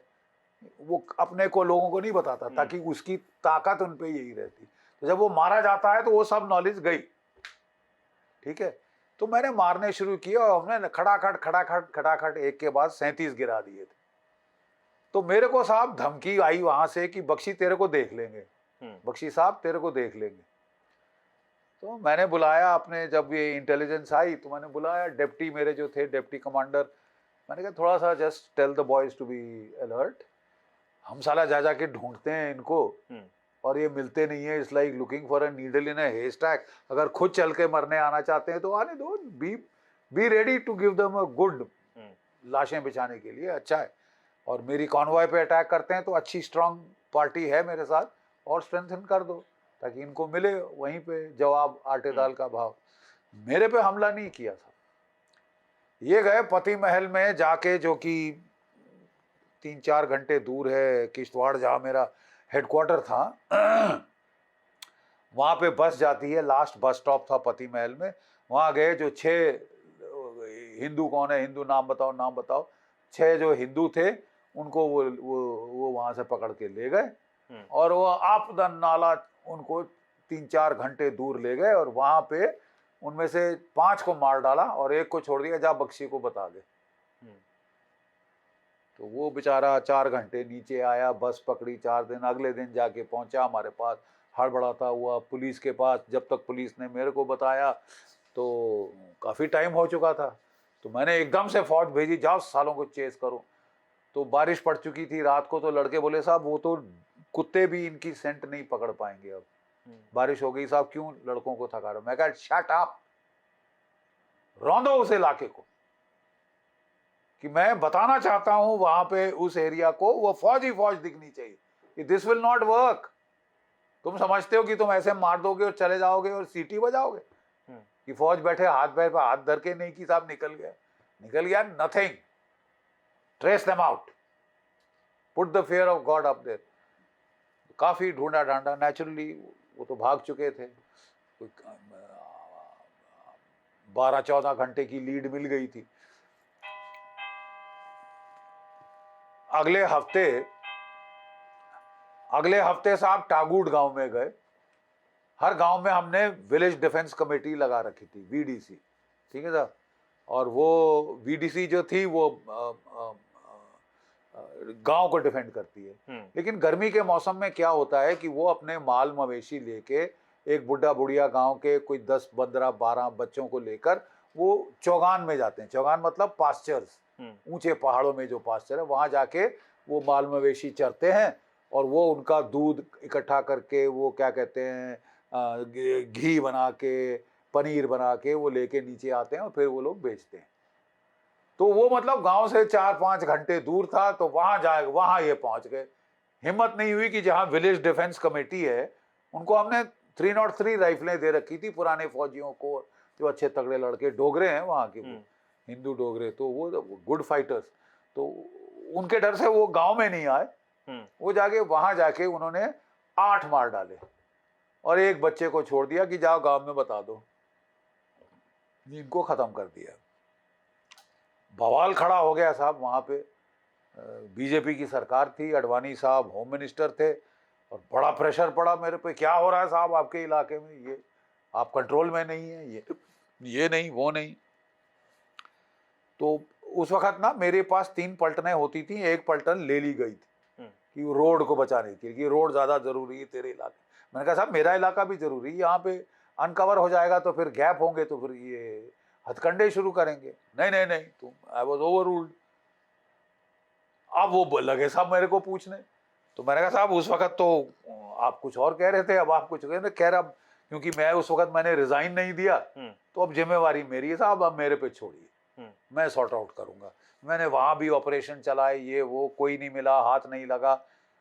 हफ्ते बाद साहब एक गांव है गुलाबगढ़, उन्होंने गुलाबगढ़ पे हिट किया साहब और वहां पे 13 मार डाले। वो इसी तरह जो चौगान में एक बुढ़ा बुढ़िया बेचारे वो छोटे छोटे बच्चों को लेकर, 5 साल 8 साल 7 साल बच्चे बच्चियों को लेकर वो गए थे चौगान में अपने माल मवेशी के साथ उनको चराने के लिए, वहां मार डाले साहब 13 और एक को छोड़ दिया जाके बता क्या। और मारने के पहले खिलवाड़ किया, ये क्या है राइफल एके, ये क्या है गोली, अब खाओ, लेट जाओ सबके सब वहां पे, उसको बोलते हैं धोक के जो हट है उस पे लिटाए नीचे और ठट ठट ठट ठट ठट ठट करके मार दिए। बस एक बच्ची बची जो कि बेचारा ऐसा लेटा रहा जैसे मर गया हूं, और उसके बाद वो भाग भूग के आया, बताया ये आया तो साहब अब तो बवाल मच गया। किश्तवाड़ से पलायन शुरू हो गया हिंदुओं का, डू यू नो दैट? वहां पे हिंदुओं का पलायन शुरू हो गया, हिमाचल प्रदेश भागने लगे, जम्मू भागने लगे, जो वैली में हुआ था वो मेरे इलाके में होने लगा। अब मेरा तो आंखों में खून उतर आया बिल्कुल। फिर मैंने कहा साहब इसका तरीका एक ही है।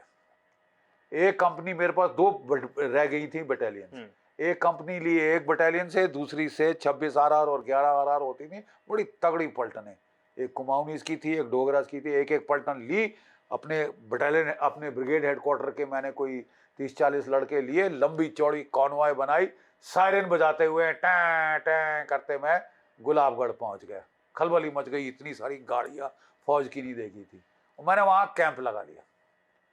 मैंने कहा ये छंदोपुरा इलाका, मुझे लाशें चाहिए जिन्होंने ये किया, छंदोपुरा कॉर्डन एंड सर्च, सारे गांव आस पास। तो वहां तो साहब दमन चक्र चल गया। और 2 दिन के बाद जो सारे सरपंच खड़पंच जो थे गांव के, वो मेरे कमरे में, स्कूल में ठहरा हुआ था, मेरे कमरे के बाहर आ गए, साहब जी हमने नहीं किया, साहब जी हमने नहीं किया, हमें बख्श दो। तो मैंने कहा आपने किया? I didn't tell you did it, I want to know who did it, मुझे बताइए किसने किया। तो आपस में खुसफुस करी और फिर आके सबके सब आ गए मेरे पास, बोले साहब हमें से कोई एक आपको नहीं बता रहा, हम सब आपको बता रहे हैं कि ये किया अबू मुस्तफ़ा, अबू गुलाम, अबू उमेर, ये लश्कर तैयबा के पाकिस्तानी हैं और इनके 2 गुज्जर गाइड थे लोकल, वो ये थे। मैंने कहा थैंक यू वेरी मच, कल आप सब जो मर्द हैं 16 से 60 तक, मुझे स्कूल के वो जो लेक्चर हॉल है वहां पे चाहिए। वो लेक्चर हॉल में आए, मैंने लगाया वहां पे पावर पॉइंट और मैंने उनको दिखाई वो लाशें किनकी लाशें? 13 हिंदुओं की लाशें। ये कौन है? ये मुन्नी है साहब, कितने साल की थी? 5 साल की। ये कौन है साहब? ये पप्पू था साहब, कितने साल का था? 8 साल का। ये सारे बच्चे। और एक वो बुढ़ा कितने साल का था? 80 साल का साहब। बुढ़िया कितने साल की थी? 75 साल की थी। मैंने कहा देखिए, कुरान शरीफ में लिखा है जिहाद में औरतों की जान, बच्चों की जान, बूढ़ों की जान बख्श दी जाए, है कि नहीं? मौलवी साहब खड़े किए, जरा आयत पढ़ के सुनाइए। तो उन्हें वह करके वो पूरी आयत पढ़ के सुना दी कि ये नाजायज। तो मैंने कहा साहब देखिए, अब मैं आपको बता रहा हूं, अबू मुस्तफ़ा, अबू गुलाम, अबू उमेर, सालों तुमको जहां भागना है तुम भाग लो, चाहे मुझे 1 हफ्ता लगे, चाहे 1 महीना, चाहे 1 साल, जहन्नम के किसी भी कोने से तुमको ढूंढ निकालूंगा और तुम्हें जला के कुत्ते की मौत मारूंगा, कुत्ते की मौत मारूंगा। क्योंकि तुमने अल्लाह ताला की हुक्म मंजूरी करी है, तुमने औरतें मारी हैं, तुमने बच्चे मारे हैं, तुमने बूढ़े मारे, ठीक है, जो कि कुरान शरीफ के हुक्म के अंजुली की है तुम। अब तुमको मैं इसका मजा चखाता हूं। तुमको लड़ने का इतना शौक है, सालो हमसे लड़ो। औरतें बच्चे मारोगे तो मैं हाथ धो के तुम्हारे पीछे पड़ जाऊंगा। भाड़ में गए बाकी टेररिस्ट, हम तुम्हारे लिए आ रहे हैं, हिंदुस्तान की फौज अब तुम्हारे पीछे आ रही है, भाग लो जहां भागना। ये धमकी देके मैं आ गया। और 1 हफ्ते बाद जो मेरा टॉप गुज्जर सोर्स था वहां पे, वो मेरे पास ऐसे ऐसे हाथ करते आया, साहब हाथ में खुजली हो रही है, मतलब पैसा चाहिए। मैंने कहा वो ड्रामा शामा बंद कर, क्या खबर क्या है? बोले जो तूने धमकी दी ना वो बहुत अच्छा किया। मैं क्यों? बोले साहब अपनी छाया से डर रहे, खरगोशों की तरह भाग रहे। किसी भी गांव में जाते हैं, कोई इनकी तरफ देखना शुरू करता है तो उसकी पिटाई शुरू कर देते हैं। साले तू मुखबरी करेगा, तू फौज को बताएगा हमारे बारे में। कहता है लोग इतने परेशान हो गए, सब जगह से खबर आ रही है। मैंने कहा कट द कॉमेडी, अभी किधर है? Where are they now? बोले साहब टाटा का जंगल है, उसके बीच में एक खुला मैदान है, चौगान जैसी है, वहां पे बीच में एक वो क्या बोलते हैं, धोक मतलब हट, उसमें छुप के बैठे। इतना डर रहे कि वो जंगल में भी नहीं है, जंगल में खुले मैदान, ताकि कोई आए तो वो देख ले। बहुत डरे हुए हैं साहब, वहां पे बैठे। मैंने कहा ले जाएगा? बिल्कुल ले जाऊंगा साहब। मैंने कहा बुर्का पहनाओ। वो 6 फुट 3 इंच का था, उसको बुर्का पहनाया तो उसकी बालों वाली टांगे दिख रही नीचे से। तो सॉरी। तो मैंने जो था बटालियन कमांडर इसका 26 RR का, अनिल खोसला, बाद में लेफ्टिनेंट जनरल बना, वेरी गुड सोल्जर।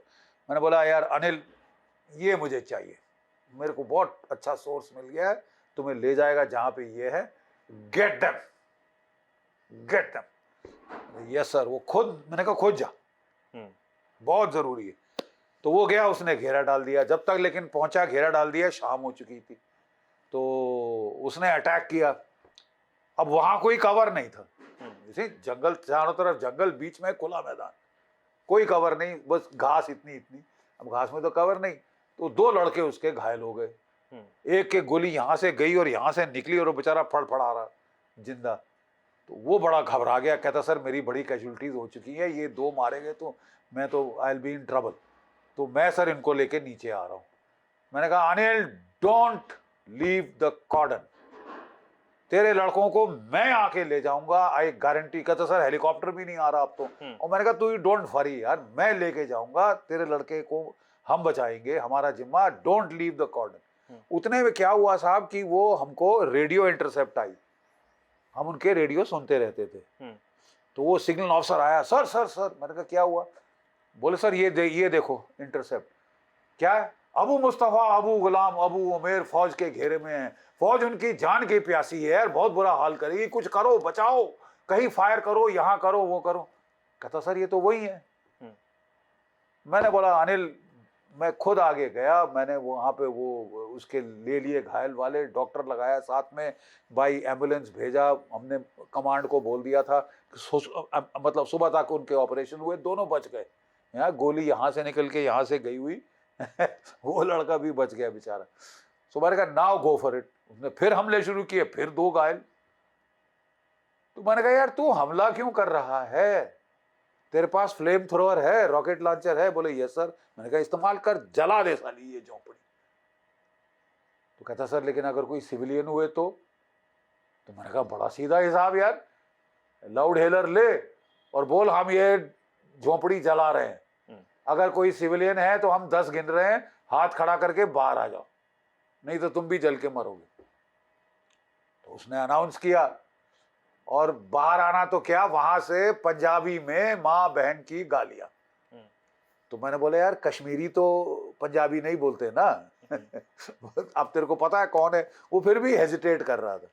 तो नेचुरली तो मैंने उसको कहा रेडियो के ऊपर, for tiger from tiger, use flame thrower now, comply, record message out. क्या मतलब कि अभी इस्तेमाल करो और ये मेरा मैसेज रिकॉर्ड कर दो कि आदेश मैंने दिया, कि तेरी कोई नैतिक जिम्मेदारी नहीं, you have followed your order, जवाबदारी है तो मेरी, बट फिनिश दम।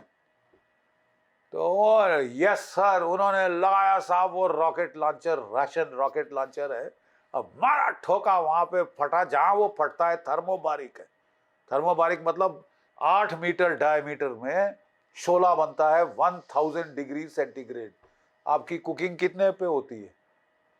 200-300 डिग्री सेंटीग्रेड, 1000 डिग्री सेंटीग्रेड, जल के राख हो गई वो पूरी धोख। और चीड़ की लकड़ी से वो बनाते हैं, उसमें गोंद होती है, चीड़ की लकड़ी बहुत तेज जलती है साहब। कोई 2-3 घंटे तो 200-300 फुट ऊपर लपटे गई और इतना गर्म हो गया कि कोई पास नहीं जा सकता था। जब लपटे शांत हुई तो मैंने बोला हाँ यार जरा आप चेक करो बॉडी शॉडी कहाँ पे मिली। तो वो लोग गए, जाके ऐसे रेत को उन्होंने फिरोदा, तो बोले साहब लाश आज तो कोई नहीं है यहाँ पे, हाँ जो हड्डी के चूरे हैं उनके ढेर है, ये सबसे मोटी हड्डी ये होती है, ये होती है साहब। वो कहते ढेर दिख रहे हैं, तो कंकाल का थोड़ा और खोपड़े का थोड़ा ढेर दिख रहा है, वही है। मैंने कहा फोटो खींचो, हथियार किधर है? सबसे जरूरी है हथियार कि ये टेररिस्ट थे, ठीक है। तो उन्होंने ढूंढा ढांढा तो उनको मिल गए 3 हथियार, वो AK-47 थी, लकड़ी सब जल गई थी, और जो बैरल था वो ऐसे यू की शेप में बेंड हो गया था, इतनी गर्मी थी, इट वाज सो हॉट। वो barrel is very strong, AK-47 का किसी के मारो तो सर फट जाए, तो वो ऐसा हो गया था साहब। तो मैंने कहा फोटो फोटो फोटो खींचो, उन्होंने खूब सारी डिजिटल कैमरा से फोटो खींच ली, कोई 100-200। मैंने कहा अब बोले सर नेक्स्ट ऑर्डर। मैं कहा नेक्स्ट ऑर्डर ये है कि गुलाबगढ़ में बोलो मैं आ रहा हूँ, और मुझे सारे के सारे 5 गांव के लोग, 10 गांव के लोग आसपास के उसी हॉल में चाहिए, स्कूल के हॉल में, लेक्चर हॉल में मैं आ रहा हूँ। मैं वहाँ पहुँचा, हमने वहाँ पे प्रोजेक्टर लगाया, पावर पॉइंट, और दिखाया। पहली फोटो दिखाई, वो जो हिंदू लाशें थी। मैंने कहा अब आप इसका अंजाम देखिए, ठीक है। तो वो दिखाई जली हुई, उनको समझ नहीं आया। मैं कहा नहीं मैं समझाता हूँ। वो लेजर पॉइंटर लिया, मैंने कहा देखो ये टांग की हड्डी है, ये लोग जल के मरे हैं बाय द वे, है जल के मरे, वहाँ पे इनकी मांस तो भूल जाओ, ये हड्डियों का ये जला हुआ है, ये बाकी ये देखो, ये टांगे, ये इसकी ये। और मैंने ये देखो ये AK-47 का क्या हाल हुआ है, ये साला ऐसे हो गई है, इतनी गर्मी थी, इतनी बड़ी बुरी कुत्ते की मौत मारे। मैंने कहा साहब मेरी आपसे गुजारिश है, आप लड़ने का शौक फरमाते हैं, फौज से लड़िए, हमें टाइम बताइए, जगह बताइए, हम आपका शौक पूरा कर देंगे आके। आप औरतें बच्चों मारोगे तो मैं ये हाल करूंगा। खबरदार किसी ने ये फिर कोशिश की। सितंबर 2001 से तकरीबन 2 साल पहले तक किसी हिंदू को खरोच नहीं आई, वहां पे खरोच नहीं आई साहब, ठीक है। और जो लोग भागे थे वो वापस आ गए, अनलाइक वादी। अभी भी 5-6 लाख लोग बेचारे घर से बेघर होके बैठे हैं, कश्मीरी पंडित वापस नहीं जा पाए। और हमने साहब वहां सारा पलायन रोक दिया, वापस ले आए। तो मतलब sometimes you have to take actions like this. मुझे याद है कि जो आर्मी कमांडर साहब थे वो होते थे जनरल रुस्तम नानावती, बहुत डरते थे लोग उनसे, वो वेरी स्ट्रिक्ट डिसिप्लिनरियन। तो मेरे को एक कॉल आया उनसे, GD, मैंने कहा यस सर। तो I noticed that things have quietened down in your sector. मैं कहा yes sir. बोले what did you do? क्या किया तुमने? तो मैं 1 मिनट तो सहम गया, चुप हो गया। फिर मैंने बोला कि नहीं सर, मैं कहा sir I chase those people जिन्होंने किया था, we found them and we burn them with the flame thrower, Russian flame thrower. 1 minute चुप्पी आ गई टेलीफोन पे और मैंने कहा जीडी बख्शी तेरी नौकरी गई। तो वो बोला you did right, well done. You see, if you आपका मतलब नियत साफ हो, so then everybody understands up the line, और it is for the larger good. It was the task of the army to defend those people. मुझे बोला गया नहीं यार ये आर्मी का टास्क नहीं है, पुलिस का टास्क नहीं है। मैंने कहा यार यहाँ की पुलिस इतनी केपेबल होती तो यहाँ लाखों की फौज होती। आजकल तो सर अभी क्योंकि पिछले दिनों जो सर्च ऑपरेशन हुआ आतंकियों को लेकर, एक आतंकी हमने मार गिराया, एम्बुलेंस पर जब हमला हुआ था, टैंक उतार दिए गए, बीएमपी टैंक्स उतार दिए गए, तो वो तस्वीरें देखकर ये समझ आया कि सेना अब वो नहीं है जो ऑर्डर्स लेने पड़े हमें हर चीज के लिए। देखिए वो है बिकॉज अगर आप मैदानों में हैं तो आप टैंक उतार सकते हैं, right, but the problem is कि अगर आप पहाड़ों में हैं जहाँ तो वहाँ डिफिकल्टी है ना, वहाँ यू नीड ट्रूप्स, वहाँ टैंक नहीं पहुँच सकते, वहाँ हेलीकॉप्टर भी आपका जो है ज़्यादातर दिन में ऑपरेट करते हैं, ठीक है।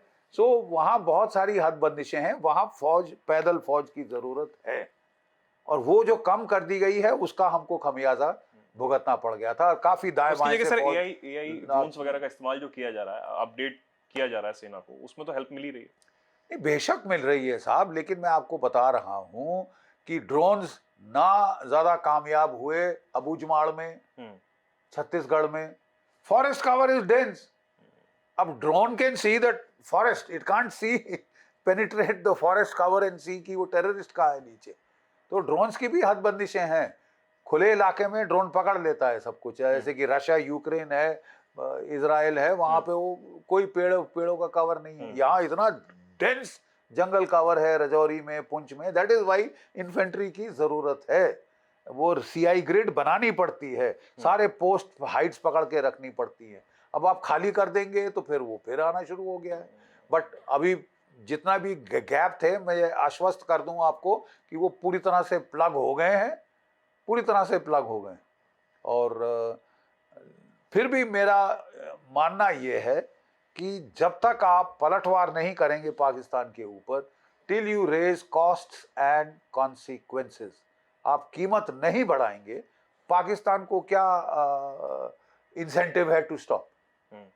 दे have no incentive to stop. अगर आप सहने को तैयार है, वो मारने को तैयार, वो करता रहेगा। इधर मार के भाग के आप यहाँ जोर लगाएंगे, वो वहाँ भागेगा, वहाँ जोर लगाएंगे, इधर आ जाएगा। वो जैसे कि मरकरी की ड्रॉप को आप चेस करते रहे, तो आपको तो फसाद की जड़ पार है ना। जाके वहाँ कैंप खत्म कर दिया। अगर लश्कर तोयबा का कैंप लाहौर में है तो क्यों है? Why is it still there? खत्म करिए फसाद की जड़। जैसे कि नासरुल्लाह को मारा है, घर में घुस के मारा है, आप भी मारिए, हमारे पास भी ताकत है, और ज्यादा है तो आपको मतलब आप सीधा पीओके पे चढ़ जाइए साहब। चीन के साथ आपने टेम्पररी सीज फायर कर लिया, तो जो फौजें फ्री होती हैं वो लगा के चढ़ जाइए। एक बार फसाद की जड़ खत्म कर दीजिएगा, ना रहेगा बांस, ना बजेगी बांसुरी। सर करीब 50 बुक्स आपने लिख दिए। 46 50 भी हो जाएंगी जिंदगी में। उसमें हिस्ट्री ऑफ हिंदुज्म की बात ज्यादा हो रही है, उसको मैंने देखा भी, आपने बताया। अब कई लोग तो ये भी कहते हैं कि जीडी बख्शी साहब इतने साल तक फौज में रहे और फौज के किस्से सुनाते हैं, आज फौज की बात करते हैं। हिंदुज्म की हिस्ट्री लिखने का ख्याल कैसे आया और ये क्यों जरूरी लगा आपको? क्योंकि साहब मैं 75 साल का हो गया हूँ, और वो पहले बोलते थे कि ब्रह्मचर्य, गृहस्थ, वानप्रस्थ, वानप्रस्थ का समय आ गया है, भगवान से भी अब मिलने का जो है समय आ गया है। सो मैं अब काफ़ी मेरा ध्यान इंडियन फिलॉसफी की तरफ गया है। मैंने कई साल, 2-3 साल पहले किताब लिखी थी सोमा पे, यानी ऋग्वेद के ऊपर। फिर मैंने अथर्ववेद पे किताब लिखी, फिर सरस्वती सिविलाइजेशन जिसको इंद्र सरस्वती, उस पे किताब लिखी थी। और फिर मैंने समझा कि ये जो हिंदू धर्म है ये बहुत ही मिसअंडरस्टूड है। हर कोई है वो इसे गाली दे रहा है। आज के दिन अमेरिका में पूरे हार्वर्ड लगा हुआ है गाली देने, हिंदू फोबिया, टेम्पल्स पे अटैक करने, कभी कनाडा में, कभी लंदन में, कभी ये कभी वो, बहुत फालतू प्रोपेगेंडा किया जा रहा है। एक धर्म जो कि I mean it's one of the most वो हमारे बोलते हैं ना कि सर्वधर्म समभाव, सब धर्म हमारे लिए बराबर हैं। एकम सत विप्रा बहुधा वदंती, वो सत्य एक है, जो विद्वान है उसे अलग अलग नामों से पुकार। ये मतलब बेसिक रूट फिलॉसफी है इंडियन हिंदू धर्म की, and it is based on experiential spirituality. It is not based on dogma कि किताब में लिखा है साहब रट लो और बस, अगर तुमने इसके दाएं बाएं करी तुम्हारा सर कलम कर देंगे। There is no forcing in Hinduism, ठीक है ना। वो कहते हैं कि साहब अनुभव, अनुभूति, दर्शन, हमारी जो फिलॉसफी को दर्शन कहा जाता है। दर्शन मतलब प्रत्यक्ष दर्शन। अगर मैं भगवान ब्रह्म की बातें कर रहा हूं तो ब्रह्म, साक्षात ब्रह्म के दर्शन जब तक नहीं हो वो बाकी सब कहानी है। बिल्कुल, आपको अनुभव करना पड़ेगा, आपको अनुभूति करनी पड़ेगी उस सत्य की। इसके पे आधारित है ये religion. This is the religion of the future. It is scientific. कितनी सारी टेस्टिंग हुई है। हमारे जो मेडिटेशन कर रहे थे ऋषि मुनि, साधु वगैरह, उनकी कितनी अमेरिका में, यूरोप में, जापान में उनकी मेडिटेटिंग सब्जेक्ट की टेस्टिंग की गई है। साइकोलॉजिकल बेनिफिट्स, फिजियोलॉजिकल बेनिफिट्स वो रिकॉर्ड किए गए हैं। ऑक्सीजन कंजम्पशन रेट कम होता है, ब्लड लैक्टेट डाउन होती है, थकान कम होती है, ऑक्सीजन वगैरह, आपकी गैल्वेनिक स्किन रिस्पॉन्स, इतने सारे battery of scientific test. So we are the religion most aligned with science today. But इसके बारे में इतने मिसपरसेप्शंस क्रिएट कर दिए गए हैं कि मैंने समझा कि it is essential to set the record straight. और ये हिंदू धर्म जो नाम है वही गलत है। किसी भारतीय भाषा में हिंदू नाम का शब्द नहीं। बोले साहब हम हिंदू कैसे हुए? क्योंकि जब पर्शियंस आए तो वो स को ह बोलते हैं। उन्होंने सिंधु नदी देखी, वो बोला ये हिंदू नदी, ठीक है। और सप्त सिंधवा वो बोलते थे इस देश को, तो वो बोले हप्त हिंदू, सप्त सिंधु हप्त हिंदू। तब से ये हिंदू नाम हमारे पे लगा दिया गया। ग्रीक्स आए, उन्होंने इंडस देखी, इंडस, इंडिका, इंडिया। प्रॉब्लम ये है कि तब तक सरस्वती नदी सूख चुकी थी, गायब हो गई थी, इसलिए वो क्रेडल रिवर है उसका नहीं पता। और सरस्वती रिवर बैंक हरियाणा के अंदर शहर हैं राखीगढ़ी, बिरहाना, धोलावीरा, और इनकी रेडियो कार्बन डेटिंग हुई है। कितना एज है? 9500 साल। Radio carbon dating, scientific proof, यानी 10,000 साल पुराना है आपका धर्म। And it is continual. वहां पे जो राखीगढ़ी में, जो मोहनजोदाड़ो में, हड़प्पा में बहुत सारे टॉयज मिले हैं, टेराकोटा के फिगरिन्स मिली हैं, सील्स मिली हैं, योगा के पोस्चर्स में टॉयज, वज्रासन वगैरह करते करते टॉयज मिले। यानी योगा उतना पुराना है, 9500 साल पुराना। आपके ध्यान मुद्रा में लोग मिले, उनके स्टैचूज मिले हैं। एक सील मिली है पशुपतिनाथ, जो कि योगी पशुपतिनाथ शिव जो हैं वो ध्यान मुद्रा में। ध्यान और yoga, these are the leitmotifs of Hinduism. 10,000 साल पुराने हैं, ये थे उस टाइम में। वहाँ पे डॉल्स मिली हैं जिनके माथे पे बिंदी, औरतों की डॉल, और मांग में सिंदूर। आज भी लोग बिंदी और सिंदूर फिर भी कई लोग काल्पनिक बता देते हैं, राम को काल्पनिक बताते हैं, मंदिर को काल्पनिक बताते हैं। आप रेडियो कार्बन बनाया गया उसको काल्पनिक बताया। आप रेडियो कार्बन डेटिंग को भी काल्पनिक कहेंगे? Radio carbon dating is a scientific test, उसको भी काल्पनिक कहा जाएगा? So much evidence has come, उसको लोग देखते नहीं है। इसीलिए मैं कह रहा हूं कि there is a need for people to understand their own religion. आज आप एक हमारे किसी भी हिंदू बच्चे को पूछिए आपका सेक्रेड ग्रंथ क्या है, तो बोलेगा भागवत गीता। नोबडी नोज कि जो हमारे मोस्ट बेसल ग्रंथ हैं वो हैं 4 वेद। 4 वेदों के नाम बच्चों को आप बोलने के लिए बोल दीजिए, दे डोंट नो, बिकॉज किसी ने उनको बताया ही नहीं है। It is such a vast religion, it is like the Wikipedia, ठीक है। It is an got an open architecture, कोई एक पोप नहीं, कोई एक प्रॉफिट नहीं, कोई एक किताब, बस दिस इज द बुक। हमारी तो हजारों किताबें हैं, 4 वेद हैं, उपनिषद हैं, ब्रह्मांड हैं, आपके रामायण है, महाभारत है, पुराण है, मतलब हजारों किताबें, कोई एक नहीं कि ये कि यह इसी में लिखा है, अब इसको रट लो, अब इसको बोल दो, नहीं। So I thought it was time to do this and I am very happy कि ये किताब अब काफ़ी चर्चे में है। अभी ऋषि सुनक साहब को ये किताब दी गई थी कल परसों, तो वो भी बड़े प्रभावित हुए। और अभी मैं उत्तराखंड में गया था, वहाँ धामी जी ने किताब रिलीज़ की है। अभी मैं कई और जगह जा रहा हूँ, श्री श्री रविशंकर जी इसको रिलीज़ करेंगे। मेरा काम है उसमें, मैं सिर्फ एक चीज़, एक मैसेज मैं आपके ज़रिए देना चाहता हूँ। देखिए, Hinduism is a religion of the forest. हमारे ऋषि मुनि जो शहर थे, जो गांव थे, उनको त्याग कर वो जाके जंगलों में आश्रम बनाते थे और वहां पे जंगल की, वनों की शांति, वनस्पतय शांति, वहां पे वो ध्यान ऑटोमेटिकली लगता है। मेरे गुरु महाराज भी, महाराष्ट्र में एक घना जंगल है, अजंता एलोरा और पित्तलखोरा की गुफाओं के बीच का क्षेत्र, घना जंगल, तपोवन, जहाँ बहुत सारे ऋषियों ने ध्यान किया है। तो वहां पे वो रहते थे एक झोंपड़ी बना के, और जंगल की शांति क्या है मैं अनुभव कर चुका हूँ खुद, और कैसे ध्यान लगता है वहाँ। तो मेरा कहना यह है कि we today, Hinduism needs to go back to its roots, we need to go back to the forest. अब आप बोलेंगे साहब कि कोई 23-24% फॉरेस्ट कवर रह गया है। अगर 1.4 अरब हैं भारतीय वो सब जंगल में पहुंच गए तो वो भी नाश हो जाएगा साहब। सो माई सोल्यूशन इज, हर गांव एक तपोवन, हर शहर 10 तपोवन, हर महानगर 50 से 100 तपोवन।